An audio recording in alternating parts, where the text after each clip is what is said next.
দর্শক সবাইকে স্বাগত জানাচ্ছি আমাকে শুনবার জন্য। বেগম খালেদা জিয়ার মৃত্যুর পর দেশে শোকের মাতম বইছে। দল, বিরোধী দল, আ বাংলা ভাষাভাষী যে যেখানে আছে সামাজিক যোগাযোগ মাধ্যমে খালেদা জিয়াকে স্মরণ করেছে। সরকার আ ৩ দিনের রাষ্ট্রীয় শোক ঘোষণা করে ১ দিনের সাধারণ ছুটি ঘোষণা করেছে। অর্থাৎ আগামীকাল থেকে আ জানুয়ারির নতুন বছরের জানুয়ারি ২ তারিখ পর্যন্ত আ ছুটি অব্যাহত রাষ্ট্রীয় শোক অব্যাহত থাকবে।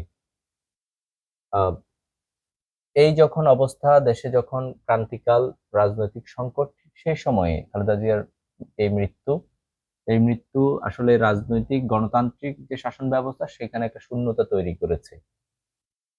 আ খালেদা জিয়ার দীর্ঘ রাজনৈতিক ক্যারিয়ারে তিনি দেশে বিদেশে নানান রাষ্ট্রপ্রধান, আ কূটনৈতিক সুধীজন গুণীজনের সাথে তিনি কাজ করেছেন। তার রয়েছে ৪ দশকেরও বেশি রাজনৈতিক ক্যারিয়ার। এই রাজনৈতিক ক্যারিয়ারকে স্মরণ করে বিশ্ব নেতারা শোক জানিয়েছেন। বাংলা ঢাকায় আ গুলশানে বিএনপির চেয়ারপারসনের কার্যালয়ে শোক বই খোলা হয়েছে। সেখানে বাংলাদেশের কাজ করা কূটনৈতিকরা কিন্তু সেখানে শোক বইয়ে স্বাক্ষর করেছেন বাংলাদেশের রাজনৈতিক দলগুলোর নেতৃবৃন্দরা।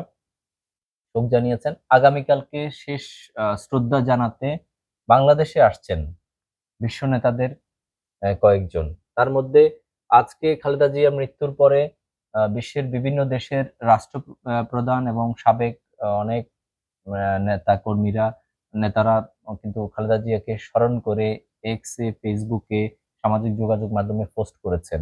আমরা আজকে আপনাদেরকে একটুখানি জানাতে চাই কারা সেই বিশ্ব নেতা যে খালেদা জিয়াকে স্মরণ করেছেন আন্তরিক চিত্তে। মার্কিন দূতাবাস ঢাকায় যেটি কাজ করছে সেখানে সেই দূতাবাস শোক বার্তায় জানিয়েছে, সাবেক প্রধানমন্ত্রী বেগম খালেদা জিয়ার মৃত্যুতে যুক্তরাষ্ট্র গভীর শোক প্রকাশ করছে। বেগম খালেদা জিয়া বাংলাদেশের আধুনিক ইতিহাস গঠনে গুরুত্বপূর্ণ ভূমিকা রেখেছেন। তার নেতৃত্ব বাংলাদেশের উন্নয়ন এগিয়ে নিতে সহায়ক ছিল। যে আমেরিকা খালেদা জিয়ার মৃত্যুতে আম যে শোক জানিয়েছেন, রাশিয়ার দূতাবাস শোক বার্তায় লিখেছেন, ৩ বার সরকার প্রধান হিসেবে দায়িত্ব পালনকালে আমাদের দেশের সঙ্গে সৌহার্দ্যপূর্ণ সম্পর্ক বজায় রাখার জন্য রাশিয়া তাকে কৃতজ্ঞতার সঙ্গে স্মরণ করবে। আমাদের আম মানে পরীক্ষিত বন্ধু রাশিয়া, মহান মুক্তিযুদ্ধের যে এম অবিসংবাদিত ভূমিকা, বন্ধুর ভূমিকা এগিয়ে এসেছিল রাশিয়া, সেই রাশিয়া কিন্তু শোক জানিয়েছে। চীনা রাষ্ট্রদূত আম চীনা প্রধানমন্ত্রী আম তিনি তার শোক বার্তায় লিখেছেন, বাংলাদেশের সাবেক প্রধানমন্ত্রী বেগম খালেদা জিয়ার বিদায়ে আমি গভীরভাবে মর্মাহত। চীনা সরকারের পক্ষ থেকে আমি বাংলাদেশ সরকার এবং খালেদা জিয়ার পরিবারকে গভীর শোক ও আন্তরিক সমবেদনা জানাচ্ছি। আ তিনি আরো লিখেন যে বেগম জিয়া ছিলেন বাংলাদেশের প্রবীণ রাজনৈতিক এবং চীনা জনগণের পুরনো বন্ধু। তার প্রধানমন্ত্রীত্ব থাকাকালীন সময়ে সহযোগিতার সমন্বিত অংশীদারিত্ব প্রতিষ্ঠা করেছিল চীন ও বাংলাদেশ। দীর্ঘমেয়াদী বন্ধুত্ব, সমতা ও পারস্পরিক মঙ্গলের বৈশিষ্ট্য নিয়ে গড়া এই অংশীদারিত্ব দ্বিপক্ষীয় সম্পর্ক উল্লেখযোগ্য অগ্রগতির পথ তৈরি করেছিল। চীন-বাংলাদেশ সম্পর্কের উন্নয়নে চীন তার গুরুত্বপূর্ণ ভূমিকার প্রশংসা করেছে। একই সঙ্গে বিভিন্ন আম রাষ্ট্রপ্রধান যেমন আমাদের আ প্রতিবেশী দেশ ভারত, আ ভারতের প্রধানমন্ত্রী শ্রী নরেন্দ্র মোদী তিনি তার এক্সে লিখেছেন, আ ঢাকায় সাবেক প্রধানমন্ত্রী ও বেগম খালেদা আ জিয়ার মৃত্যু সংবাদে আমি গভীরভাবে শোকাহত। তার পরিবার, বাংলাদেশের মানুষের সকল আমাদের আন্তরিক সমবেদনা। সর্বশক্তিমান আল্লাহ তার পরিবারের সকলকে এই শোক বইবার শক্তি দান করুন। মোদি আ স্মৃতিচারণ করে তিনি বলেন, বাংলাদেশের ১ম নারী প্রধানমন্ত্রী হিসেবে তার অবদান এবং ভারত-বাংলাদেশ সম্পর্ক উন্নয়নে তার যে ভূমিকা সর্বদা স্মরণীয় হয়ে থাকবে। এখানে শেষ নয়। আহ, ভারতে আহ, খালেদা জিয়া যখন অসুস্থ তখন কিন্তু তার চিকিৎসার জন্য কিন্তু ভারত নিজ থেকে কিন্তু আগ্রহ দেখিয়েছে। তখন চীন সহ বিভিন্ন দেশের চিকিৎসকরা কিন্তু এখানে এসেছিল, ভারতও সহযোগিতার হাত বাড়িয়ে দিয়েছিল। বিশ্ব নেতাদের কালকে শেষ শ্রদ্ধা অনুষ্ঠানে শ্রদ্ধা জানাতে ঢাকায় আসছেন আহ, ভারতের প্রতিনিধি হিসেবে পররাষ্ট্রমন্ত্রী ডক্টর এস জয়শঙ্কর।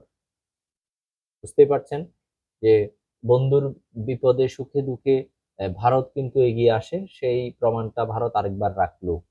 অর্থাৎ বাংলাদেশে ঢাকায় যখন আহ, দিল্লির বিরুদ্ধে ভারতের বিরুদ্ধে বিষেধাগার করছে এখানকার উগ্রপন্থীরা, ঠিক সে সময় ভারত কিন্তু তার আহ, পুরনো বন্ধু বাংলাদেশকে কিন্তু শ্রদ্ধা জানাতে অথবা সহযোগিতা করতে কিন্তু তারা ভুল করে না। যদিও আমরা এখানে বারবার দিল্লির বিরুদ্ধে কথা বলি, অনেকভাবে কিন্তু আসলে আমাদের ভূমিকা প্রশ্নবিদ্ধ। যাই হোক, ভারত কিন্তু আম, এসব ব্যাপারে কিন্তু কূটনৈতিক শিষ্টাচারে কিন্তু ভারত মানে অনেকের চেয়ে এগিয়ে প্রশংসার দাবি রাখে। আহ, জয়শঙ্কর তিনি ঢাকায় আসবেন এবং একই সঙ্গে শ্রদ্ধা জানাতে আসবেন পাকিস্তানের। প্রথমে কথা ছিল যে পাকিস্তানের পররাষ্ট্রমন্ত্রী ইসাকদার আসবেন, পরবর্তীতে সিদ্ধান্ত পরিবর্তন করে পাকিস্তানের স্পিকারকে পাঠাচ্ছেন। আমরা এমন সংবাদ আমরা সংবাদ মাধ্যমের বরাত দিয়ে আমরা পাই। দর্শক, খালেদা জিয়ার মৃত্যু সংবাদকে খুবই গুরুত্বের সাথে আম, প্রচার করেছে বিবিসি, রয়টার্স, তারপর সিএনএন সহ নিউ ইয়র্ক টাইমস, দেশে বিদেশে অসংখ্য শত শত মিডিয়া যে খালেদা জিয়ার মৃত্যু সংবাদকে গুরুত্বের সাথে স্থান দিয়েছে। আগামীকালকে আম, আহ, খালেদা জিয়ার মৃত্যুর পরে অর্থাৎ মৃত্যুকে কেন্দ্র করে আরো কয়েকটি দেশের রাষ্ট্র প্রধানদের প্রতিনিধিরা কিন্তু ঢাকায় এসে পৌঁছানোর কথা রয়েছে। যেটি বলছিলাম যে আহ, কালকে আহ, দুপুরের দিকে জানাজার পরে তাকে সমাহিত করা হবে শহীদ প্রেসিডেন্ট জিয়াউর রহমানের ঠিক কবরের পাশে। সেখানে করা হবে। এছাড়াও আহ, ঢাকায় যেসব কূটনৈতিক মিশনগুলো কাজ করছে, ভারত, পাকিস্তান, শ্রীলঙ্কা, ভুটান, তারপরে যুক্তরাষ্ট্র, জার্মানি, তারপরে ইংল্যান্ড থেকে শুরু করে অসংখ্য দেশের কূটনৈতিক প্রতিনিধিরা কিন্তু খালেদা জিয়ার এই মৃত্যুতে গভীর শোক প্রকাশ করে কূটনৈতিক শোক বইতে সাইন করেছেন। আমরা আহ, মানে খালেদা জিয়ার মৃত্যুতে আসলে গভীরভাবে শোকাহত। আমরা তার আহ, আত্মার মাগফিরাত কামনা করছি। উম, মহান আল্লাহ পাক রব্বুল আলামিন তার ভুল ত্রুটি ক্ষমা করে তাকে জান্নাত নসিব করুন। সবাই ভালো থাকবেন।